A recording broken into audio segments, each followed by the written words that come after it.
गांव की बहू का पुराने कपड़ों वर्सेस शहर की बहू का मॉडर्न लहंगा। माँ, आज आपके पास एम्ब्रॉयडरी वाला ब्लाउज आया होगा ना? इसका कतरन बचेगा तो मुझे दे देना, मैं इससे बढ़िया सा ड्रेस बनाऊंगी। मैं तो तेरे ये उल जलूल तरीकों से परेशान हूँ। ये क्या, जब देखो तब घर के सारे फटे पुराने चिंदिया लेकर घूमती रहती है। मम्मी, चिंदिया नहीं है, अब बचपन से आपको देखकर मुझे भी सिलाई का प्रोफेशन ही अच्छा लगा, तो मैंने सोचा क्यों ना मैं भी फैशन डिजाइनर बन जाऊं। और मेरी नसीब देखो, लोग लाखों खर्च करते हैं, हमारे पास तो इतने पैसे है नहीं, तो भगवान ने खुद रास्ता दिखा दिया। वरना किसी के नसीब में इतनी अच्छी नहीं होती कि 5 लाख का कोर्स 5,000 में हो जाए। वही ना पापा। अच्छा माँ, प्लीज ये ब्लाउज की कतरन दे देना, इससे मैं बढ़िया से फूल या पैचेस बना लूंगी। बड़ा सुंदर है ये कपड़ा। ठीक है बाबा, ले जाना। जिसके बाद तन्वी खुशी से अपना काम करने लगती है। अगले दिन सुबह तन्वी बहुत खुश होकर उठती है। रात भर उसने कतरन के छोटे छोटे टुकड़ों से एक सुंदर सा ड्रेस तैयार किया था। कपड़ा अलग अलग रंगों का था, लेकिन तन्वी की कढ़ाई और डिजाइन की वजह से वो ड्रेस बहुत ही आकर्षक लग रही थी। मंजू भी अपनी बेटी की मेहनत देखकर मुस्कुरा रही थी। माँ देखो ना, मैंने जो कतरनों से ये ड्रेस बनाया है ना, ये बिल्कुल किसी डिजाइनर ड्रेस जैसा लग रहा है। अगर किसी को बता भी दूं कि ये फटे कपड़ों के टुकड़ों से बना हुआ है तो शायद कोई यकीन नहीं करेगा। अरे बेटी, सुंदर तो लग रहा है, लेकिन कॉलेज की लड़कियां तो बड़ी अमीर घर की होती है। कहीं वो तेरा मजाक ना उड़ा दे कि तन्वी तो पुराने कपड़ों के टुकड़ों से कपड़े पहनकर कॉलेज आ गई। माँ, मजाक उड़ाने दो। अगर मेरे पास महंगे कपड़े खरीदने के पैसे नहीं है तो क्या हुआ, हुनर तो है ना मेरे पास। आज देखना, यही कतरन वाला ड्रेस कॉलेज में नया फैशन बन जाएगा। बिल्कुल सही कह रही है मेरी बेटी, पैसे से ज्यादा कीमत हुनर की होती है। तू बस अपने काम पर ध्यान दे, एक दिन लोग तेरे बनाए कपड़े पहनने के लिए लाइन लगाएंगे। पापा, आपकी यही बात मुझे हमेशा हिम्मत देती है। इसके बाद तन्वी अपना बैग उठाती है और खुशी खुशी कॉलेज के लिए निकल जाती है। रास्ते भर लोग उसके रंग बिरंगे कपड़े लेकिन खूबसूरत ड्रेस को देखकर मुड़ मुड़ कर देखने लगते हैं। कॉलेज के गेट पर उसकी सहेलियां पहले से ही खड़ी होती हैं। अरे तन्वी, ये ड्रेस तूने कहाँ से खरीदा? इतना यूनिक डिजाइन मैंने तो कभी किसी शोरूम में भी नहीं देखा। खरीदा नहीं है, बनाया है। बनाया मतलब किसने बनाया? घर में जो ब्लाउज और कपड़ों की कतरन बच जाती है ना, उन्हीं से। यार, तेरे पास भले ही महंगे कपड़े नहीं होते, लेकिन तू कतरनों का इस्तेमाल करके इतने बढ़िया कपड़े बना देती है कि वही फैशन बन जाता है। सच में, अगर तू चाहे तो पुराने रुमाल से भी डिजाइनर ड्रेस बना दे। अरे ऐसा कुछ नहीं है, बस थोड़ा सा दिमाग और मेहनत लगती है। नहीं तन्वी, सच में तू बहुत टैलेंटेड है। आज की क्लास में जब डिजाइन प्रेजेंट करना होगा ना, तो सबको पीछे छोड़ देगी। ये सुनकर तन्वी के चेहरे पर आत्मविश्वास और बढ़ जाता है। थोड़ी देर बाद सभी लड़कियां क्लास में पहुंचती हैं। आज फैशन डिजाइनिंग की क्लास में टीचर ने खास प्रोजेक्ट दिया था, बेस्ट आउट ऑफ वेस्ट, यानी बेकार चीजों से सबसे अच्छा डिजाइन बनाना। स्टूडेंट्स, आज आप सबको घर से लाए हुए छोटे बड़े कपड़ों के टुकड़ों से कुछ नया डिजाइन बनाना है। ये सिर्फ कपड़ा जोड़ने का काम नहीं है, बल्कि आपकी क्रिएटिविटी की परीक्षा है। सभी लड़कियां अपने अपने बैग से कपड़े निकालने लगती हैं। कोई रिबन लाई थी, कोई पुरानी फ्रॉक के टुकड़े, तो कोई दुपट्टे का टुकड़ा। तन्वी चुपचाप अपने बैग से रंग बिरंगे छोटे छोटे कतरन निकालती है और टेबल पर सजाने लगती है। तन्वी, तू क्या बनाने वाली है? मैं सोच रही हूँ कि एक बेबी गाउन बनाऊं छोटे बच्चों के लिए। इतने छोटे छोटे टुकड़ों से? हाँ, बस थोड़ा सा धैर्य चाहिए। इसके बाद तन्वी बहुत ध्यान से कतरनों को जोड़ने लगती है। कोई टुकड़ा फूल की तरह काटती, कोई पत्तियों की तरह। धीरे धीरे एक छोटा सा बेबी गाउन तैयार होने लगता है। उसके ऊपर उसने कढ़ाई से छोटे छोटे फूल बना दिए थे और रंगों का ऐसा मेल किया था कि गाउन बहुत सुंदर लग रहा था। क्लास खत्म होने से पहले टीचर सबके डिजाइन देखने लगती है। अच्छा है, ये भी ठीक है, लेकिन थोड़ा और क्रिएटिव होना चाहिए। जब टीचर तन्वी के टेबल के पास पहुंचती है तो कुछ पल के लिए रुक जाती है। ये किसने बनाया है? मैम, मैंने। तन्वी, ये तो कमाल का डिजाइन है। इतने छोटे छोटे कपड़ों के टुकड़ों से इतना सुंदर बेबी गाउन बनाना आसान नहीं होता। बाकी छात्राएं भी इकट्ठा हो जाती हैं। मैम, तन्वी तो हमेशा ऐसे ही डिजाइन बनाती है। मुझे लगता है कि इस क्लास में अगर किसी ने बेस्ट आउट ऑफ वेस्ट का असली मतलब समझा है तो वो है तन्वी। पूरी क्लास तालियां बजाने लगती है।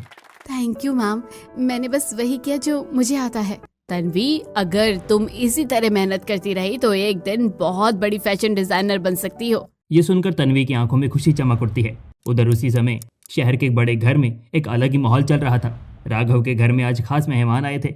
ड्राइंग रूम में सास सुगंधा, ससुर केशव, ननद निधि और एक अमीर घर की लड़की सोनिया बैठी हुई थी।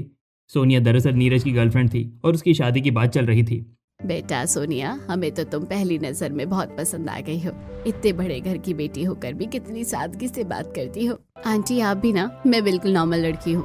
नॉर्मल तो नहीं, लेकिन समझदार जरूर लगती हो। भाभी, अगर आप हमारे घर में आ गई है ना, तो घर की शान बढ़ जाएगी। अभी तो कुछ तय हुआ ही नहीं है। अरे तय क्यों नहीं होगा, हमें तो तुम पसंद हो। इतने में राघव कमरे में आता है। राघव बेटा इधर आओ। जी माँ, बुलाया था? हाँ, हम सोच रहे थे कि नीरज की शादी तो तय हो ही रही है, तो क्यों ना तुम्हारी शादी भी साथ कर दी जाए। क्या?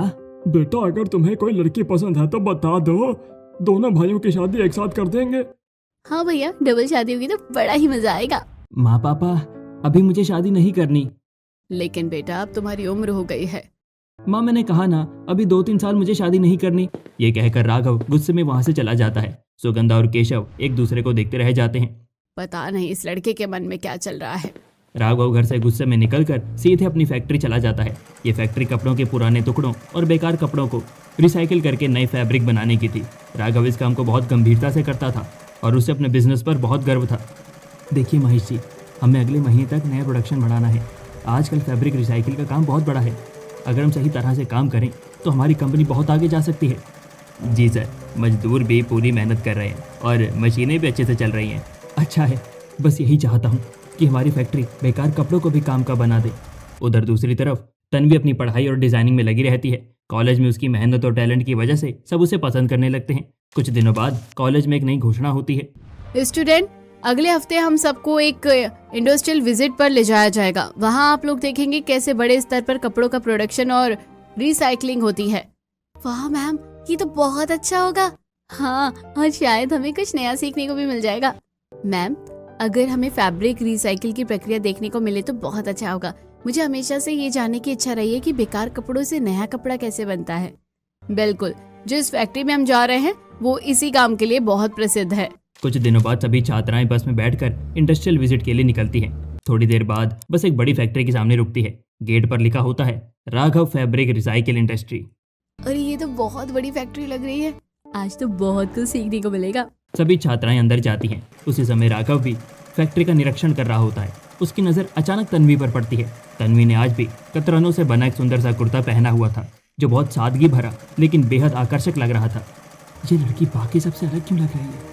इसके कपड़े बहुत साधारण हैं लेकिन डिज़ाइन बहुत खूबसूरत है। वो थोड़ी देर तक तन्वी को देखता रहता है। तन्वी फैक्ट्री की मशीनों को बहुत ध्यान से देख रही होती है और हर चीज़ को समझने की कोशिश कर रही होती है। मैम, ये जो कपड़ों की छोटे छोटे टुकड़े हैं, इन्हें पहले कैसे अलग किया जाता है और फिर नया फैब्रिक कैसे बनता है? पहले इन्हें रंग और कपड़े के प्रकार के अनुसार अलग किया जाता है, फिर मशीनों की मदद से इन्हें नए धागे में बदला जाता है। राघव दूर खड़ा ये सब सुन रहा होता है। ये लड़की सिर्फ देखने के लिए नहीं आई, सच में सीखने आई है। थोड़ी देर बाद राघव खुद उनके पास आता है। हेलो, मैं इस फैक्ट्री का मालिक राघव हूँ। अगर आप लोगों को किसी भी चीज़ के बारे में जानना हो तो मुझसे पूछ सकते हैं आप। ओह, बहुत अच्छा हुआ आप खुद आ गए। हमारे स्टूडेंट को रिसाइकिल फैब्रिक के बारे में बहुत दिलचस्पी है। सर, अगर छोटे छोटे कतरनों से भी डिज़ाइन बनाना हो तो क्या ये संभव है?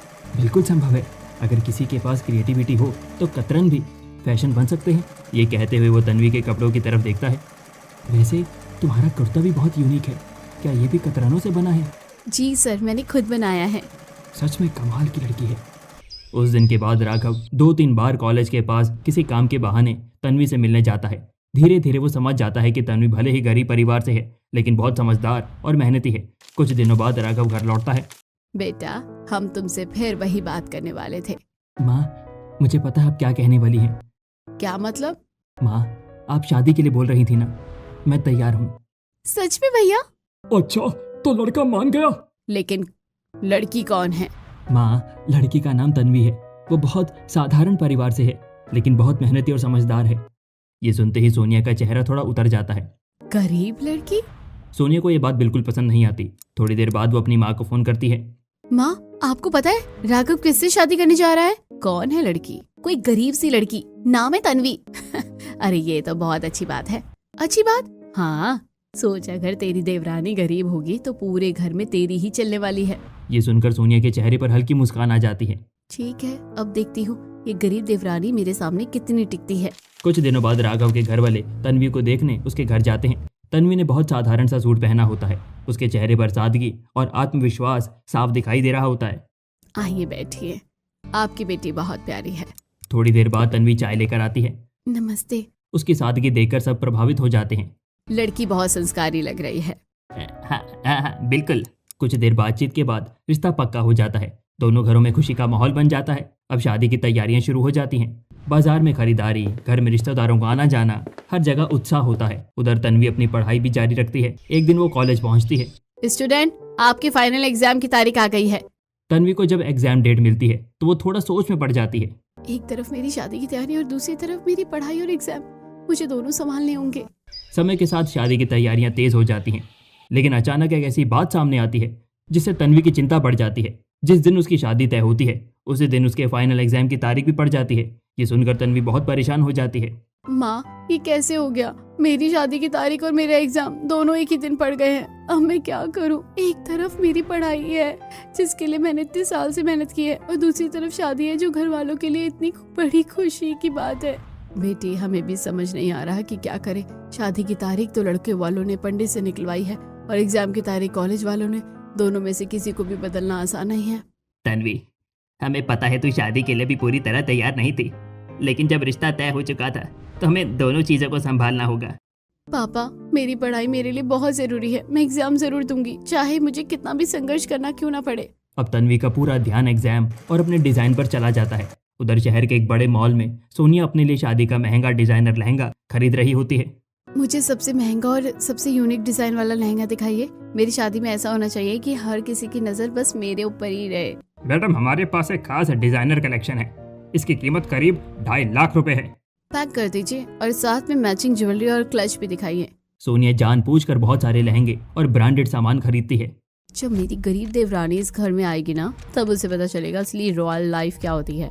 उसके साधारण कपड़ों के सामने मेरा ये डिजाइनर लहंगा सबका ध्यान अपनी तरफ खींच लेगा।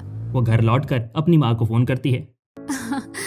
माँ, मैंने इतना महंगा डिजाइनर लहंगा खरीदा है कि शादी में हर कोई मेरी ही तारीफ करेगा। बिल्कुल, और याद रखना, उस गरीब लड़की को हमेशा ये एहसास दिलाते रहना कि वो कितनी छोटी है। चिंता मत करो माँ, मैं उसे कभी ऊपर उठने नहीं दूंगी। उधर तन्वी अपने कॉलेज में बैठी सोच में डूबी होती है। अब मैं एग्जाम में कौन सा डिजाइन प्रेजेंट करूँ? कुछ ऐसा होना चाहिए जो सबसे अलग हो। तभी टीचर क्लास में आती है। स्टूडेंट, आपके फाइनल प्रोजेक्ट में आपको एक यूनिक लहंगा डिजाइन करना है। ऐसा लहंगा जो पहले किसी ने ना देखा हो। वाह मैम, ये तो बहुत मजेदार होगा। तू तो जरूर कुछ कमाल करने वाली है। लेकिन तन्वी के चेहरे पर चिंता साफ दिख रही होती है। उसके पास सिर्फ 7 दिन बचे होते हैं, शादी के भी और एग्जाम के भी। 7 दिन में ऐसा डिजाइन बनाना जो कभी किसी ने ना देखा हो, कैसे संभव होगा? उधर राघव अपनी फैक्ट्री में काम कर रहा होता है। उस दिन फैक्ट्री में बहुत सारे एम्ब्रॉयडरी वाले ब्लाउज आते हैं जिसे रिसाइकिल करना मुश्किल होता है। सर, ये ब्लाउज मशीन में रिसाइकिल नहीं हो पाएंगे, इनमें बहुत ज़्यादा कढ़ाई और डिज़ाइन है। ये सुनकर राघव को अचानक तन्वी की याद आती है। अगर कोई इसका इस्तेमाल कर सकता है तो वो तन्वी ही है। वो तन्वी से मिलने जाता है। तन्वी, हमारी फैक्ट्री में बहुत सारे एम्ब्रॉयडरी वाले ब्लाउज आए हैं जिन्हें हम रिसाइकिल नहीं कर सकते। अगर तुम चाहो तो इन्हें अपने डिज़ाइन के लिए इस्तेमाल कर सकती हो। सच में? ये तो मेरे लिए बहुत बड़ी मदद होगी। मुझे पता है तुम इनसे कुछ नया जरूर बनाओगी। तन्वी उन सारे ब्लाउज और कतरनों को घर ले आती है। अगले दिन वो बाजार जाती है और मोटे गोल्डन गोटे खरीद कर लाती है। अगर मैं इन कतरनों को जोड़कर 50 कली का लहंगा बनाऊं तो? वो काम शुरू कर देती है। दिन रात मेहनत करके वो कतरनों से 50 कली का लहंगा तैयार करती है। लेकिन उसे देखकर लगता है कि कुछ कमी है। ये तो सुंदर है, लेकिन अभी भी कुछ खास नहीं लग रहा। तभी उसे टीचर की बात याद आती है। ऐसा डिजाइन जो पहले किसी ने ना देखा हो। अचानक उसके दिमाग में एक नया विचार आता है। अगर मैं इस लहंगे पर उन सारी एम्ब्रॉयडरी वाले ब्लाउज लगा दूं तो? वो ब्लाउज को लहंगे की हर कली पर लगाने लगती है। लाल, हरा, सुनहरा, नीला, हर कली पर अलग कढ़ाई चमकने लगती है। कुछ ही समय में लहंगा बेहद शानदार और स्टाइलिश बनकर तैयार हो जाता है। लेकिन असली समस्या अभी भी बाकी थी। जिस दिन उसका एग्जाम था उसी दिन उसकी शादी भी थी। एग्जाम के दिन सुबह तन्वी उसी लहंगे को पहनकर तैयार हो जाती है।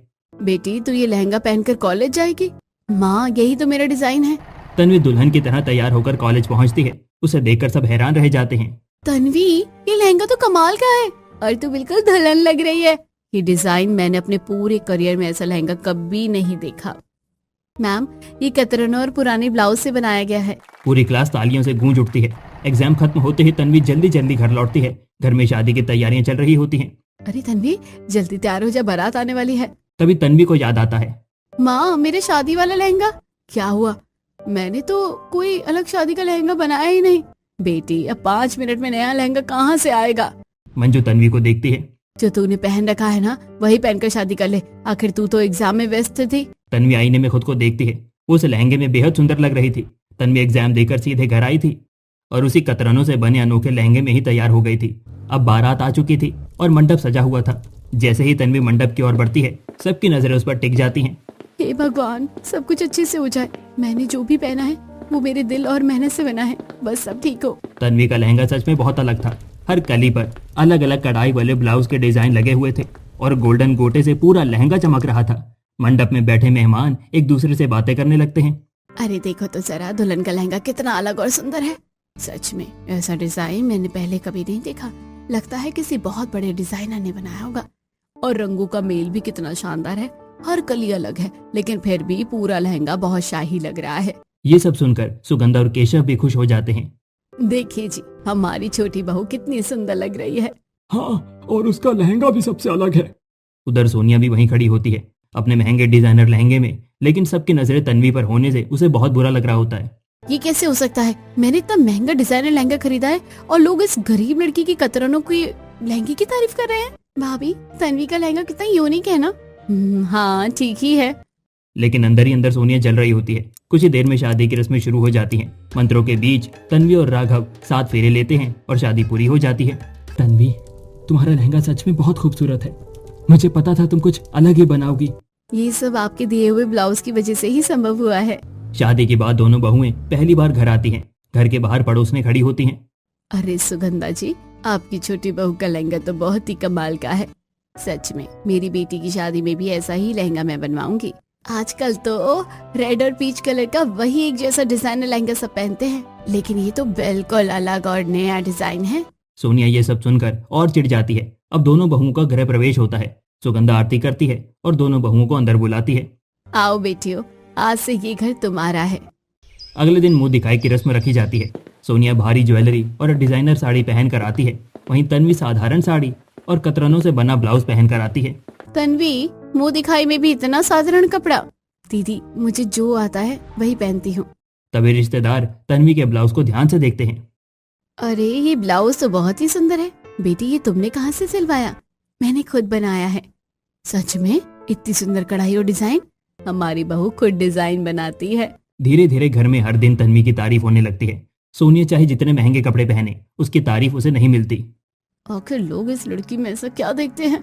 कुछ दिनों बाद घर में रिसेप्शन पार्टी रखी जाती है। सोनिया नया डिजाइनर गाउन खरीदती है, लेकिन तन्वी के पास नया कपड़ा नहीं होता। क्या करूं? नया ड्रेस खरीदने के पैसे भी नहीं हैं। तभी उसे एक आइडिया आता है। क्यों ना मैं उसी लहंगे को गाउन में बदल दूं? वो अपने लहंगे को एक नए स्टाइल में बदल देती है। जब वो पार्टी में आती है तो सब फिर उसकी तारीफ करने लगते हैं। अरे ये तो वही लहंगा है, लेकिन अब तो वो गाउन बन गया। सच में बहुत क्रिएटिव लड़की है। उधर सोनिया ने अपने लिए मशहूर डिजाइनर से ड्रेस बनवाई थी, ये ड्रेस मैंने मनीष मल्होत्रा से डिजाइन करवाई है। लेकिन फिर भी लोग तन्वी की ही तारीफ कर रहे थे। पैसे खर्च करूं मैं और तारीफ इस गरीब की हो? कुछ दिनों बाद सोनिया की भाई की शादी होती है। पूरा परिवार वहां पर आ जाता है। तन्वी के पास नया ड्रेस नहीं होता। अब क्या पहनूं? वो अपनी साड़ी को लहंगा स्टाइल में बदल देती है और ब्लाउज के कतरनों से उसे सजाती है। जब वो शादी में पहुंचती है तो सब उसे देखने लगते हैं। अरे ये वही लड़की है ना? हाँ, वही जिसकी डिजाइन का नाम अखबार में छपा था। भाई, इनकी बहू तो बहुत टैलेंटेड है। ये सुनकर पूरा परिवार चौंक जाता है। अखबार में नाम? सोनिया के भाई की शादी में जैसे ही लोगों को पता चलता है कि राघव की पत्नी वही लड़की है जिसका अनोखा कतरनों वाला लहंगा अखबार में छप चुका है, सब लोग तन्वी के आसपास इकट्ठा होने लगते हैं। कोई उसके डिजाइन की तारीफ कर रहा होता है तो कोई उससे सवाल पूछ रहा होता है। बेटी तन्वी, सच बताओ, ये सब डिजाइन तुम खुद बनाती हो? अखबार में तुम्हारे लहंगे की तस्वीर देखकर हमें लगा था कि कोई बड़ा डिजाइनर होगा। जी, मैं बस पुराने कपड़ों और कतरनों को जोड़कर नई डिजाइन बनाने की कोशिश करती हूँ। मेरे लिए हर कपड़ा एक नई कहानी जैसा होता है। कमाल है, इतने साधारण कपड़ों से इतना शानदार फैशन बना देना सच में बड़ी कला है। तभी वहाँ शादी की दुल्हन भी आती है। वो तन्वी के लहंगे को बहुत ध्यान से देख रही होती है। तन्वी, मुझे तुमसे कुछ कहना है। जी भाभी, कहिए। सच बताऊं तो मुझे मेरा डिजाइनर लहंगा बिल्कुल पसंद नहीं आ रहा। ये बहुत ही साधारण और बोरिंग लग रहा है, लेकिन तुम्हारा जो कतरनों वाला लहंगा है ना, वो इतना यूनिक और सुंदर है कि मैं भी वैसा ही पहनना चाहती हूँ। ये सुनकर सोनिया चौंक जाती है। भाभी, आप ये क्या कह रही है? ये लहंगा तो बहुत महंगे डिजाइनर से बनवाया गया है। इतनी बड़ी शादी में आप ऐसा कैसे कह सकती हैं? सोनिया, महंगा होने से ही कोई चीज खास नहीं होती। खास वो होता है जो दिल से बनाया जाए और जिसमें नया विचार हो। तुम्हारी देवरानी का लहंगा पूरी दुनिया में मशहूर हो चुका है, मैंने इंटरनेट और अखबार दोनों में इसके बारे में पढ़ा है। ये सुनकर सोनिया थोड़ा चुप हो जाती है। तन्वी, अगर तुम मेरे लिए भी अपने उसी स्टाइल का एक लहंगा बना दो तो मुझे बहुत खुशी होगी। मैं अपनी शादी के बाद के फंक्शन में वही पहनना चाहती हूँ। भाभी, अगर आपको सच में पसंद है तो मैं जरूर बनाऊंगी, लेकिन मेरा डिजाइन बहुत साधारण चीजों से बनता है। उसमें ब्रांड या महंगे कपड़े नहीं होते। मुझे वही चाहिए, क्योंकि असली खूबसूरती सादगी और क्रिएटिविटी में होती है। ये सुनकर आसपास खड़े लोग भी खुश हो जाते हैं। शादी के बाद कुछ दिनों में तन्वी दुल्हन के लिए नया लहंगा तैयार करती है। वो फिर से कतरनों, पुराने कढ़ाई वाले कपड़े और अलग अलग रंगों के गोटों का इस्तेमाल करती है। जब लहंगा बनकर तैयार होता है तो वो पहले से भी ज्यादा सुंदर और अलग होता है। तन्वी, ये तो मेरी उम्मीद से भी बहुत ज्यादा खूबसूरत है। सच में तुम बहुत बड़ी डिजाइनर बनोगी। ये सब देखकर सोनिया के मन में चल रही जलन धीरे धीरे कम होने लगती है। उसे एहसास होने लगता है कि उसने अपनी देवरानी को हमेशा गलत समझा। तन्वी, मुझे तुमसे कुछ कहना है। जी दीदी, कहिए। मैंने हमेशा तुम्हें कम समझा। मुझे लगता था कि तुम गरीब हो, इसलिए तुम्हारे पास कुछ खास नहीं होगा। लेकिन आज मुझे समझ आया कि असली अमीरी पैसों में नहीं, बल्कि हुनर और मेहनत में होती है। अगर हो सके तो मुझे माफ कर दो। दीदी, आप ऐसा क्यों कह रही हैं? हम तो एक ही परिवार का हिस्सा है। जहाँ प्यार हो वहाँ माफी मांगने की जरूरत नहीं होती है। ये सब देखकर सुगंधा भी बहुत खुश हो जाती है। मेरी दोनों बहुएं आज सच में इस घर की शान बन गई है। एक के पास आधुनिक समझ है और दूसरे के पास अद्भुत हुनर। सही कहा। जब परिवार में एक दूसरे के लिए सम्मान हो तो घर हमेशा खुशियों से भरा रहता है। अब धीरे धीरे घर का माहौल पूरी तरह बदल जाता है। सोनिया और तन्वी अब मिलकर नए नए डिजाइन की बातें करते हैं, एक दूसरे की मदद करती हैं और साथ में हंसती हैं। तन्वी, अब तो मुझे भी सिलाई सिखानी पड़ेगी। क्या पता एक दिन मैं भी तुम्हारी तरह डिजाइन बना सकूं। जरूर दीदी, लेकिन पहले आपको कतरनों से दोस्ती करनी पड़ेगी। इस तरह धीरे धीरे दोनों देवरानी जेठानी के बीच का रिश्ता प्यार और समझदारी में बदल जाता है। सोनिया अब कभी तन्वी से ईर्ष्या नहीं करती, बल्कि उसकी सबसे बड़ी समर्थक बन जाती है। अब दोनों देवरानी जेठानी खुशी से रहने लगती हैं।